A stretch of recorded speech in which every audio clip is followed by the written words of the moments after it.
guys, some stupid sketch show guy here with another news video, and today's news video is yet another video about Schleich, as today we're going to be talking about their last figure revealed for their 2022 line of dinosaurs, their Schleich Styracosaurus, which honestly is about as good as I expected. The sculpt is definitely an improvement over their last Styracosaurus, and while the colors aren't the flashiest in the world, they're applied surprisingly well. Although, I don't think it was necessary to also retire the Diabloceratops. We can have more than one good Ceratopsian on sale from Schleich, right? Besides, the Diabloceratops is king. Anyways, hope you guys enjoyed this video, and see you guys next time. Now hang on a second, whoa, slow yourself down there, Sketchy. Have I got some news for you? Take a look at this. Ah, the PNSO Tylosaurus. You are paying for my ceiling, right?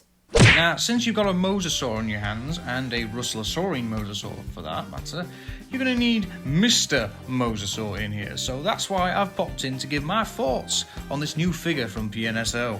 So here we have the figure of the Tylosaurus, the giant Russellosaurine mosasaurid that lived from around the Middle Turonian to the end Cretaceous mass extinction event possibly, and this is a great representation of this figure, and I'll get into the details of why that is. So initial thoughts of the figure: this is a fantastic figure and really perfectly represents the genus Tylosaurus. So first off, the coloration is fantastic and is within the consistency of the current scientific literature that we've known from skin impressions and preserved skin from mosasaurs, ranging from the closely related Platycarpus to the derived Prognathodon.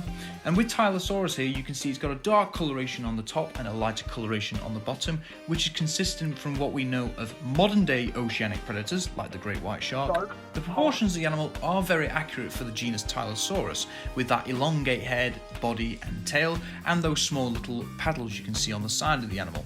But what's interesting about the paddles is that they can actually show us an indicator of what species it is, and I'll get into that further when we talk about the skull as well. The skin of the animal is beautifully made with the fine details of the scales, and it is consistent with the scientific literature as earlier stated. Speaking of the skin, we have lips on this Tylosaurus reconstruction, which is accurate with our current thinking and also coincides with the phylogenetic bracketing in varanid lizards and snakes. The eyes are well sized and well painted, especially for a nectonic pelagic predator like Tylosaurus. This animal has accurately angled pterygoid teeth along with accurately sized maxillary and dentary teeth, as well as premaxillary teeth. The only gripe I would actually have with this animal is that it lacks a dorsal fin around the sacral area or the lower part of the back, which we actually have inferred in mosasaurs as of the current literature. And finally, we get on to the species of this Tylosaurus figure, which I've been asked by a couple of my friends, and I've narrowed it down to at least two. It's either Tylosaurus proriga, the most famous and the largest, and the medium-sized Tylosaurus napoleonicus, which has had some extensive research done on it recently. Now, from the size of the flippers, we can say that this is a Tylosaurus proriga.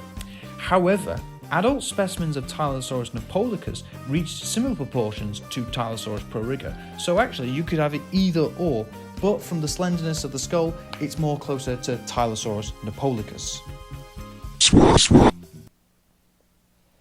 Well, that was certainly eye-opening.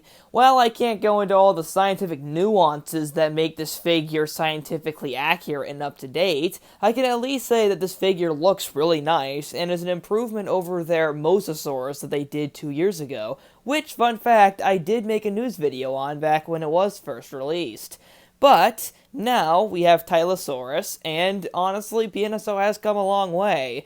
This certainly will be cheaper and better than the Mosasaurus, which is like 60 frickin' smackaroonies. That's something else. Keep doing what you're doing, PNSO. Hope you guys enjoyed this video, and see you guys... Are you gonna do it? Are you gonna bust down my ceiling again? Nah. See you guys... Ah!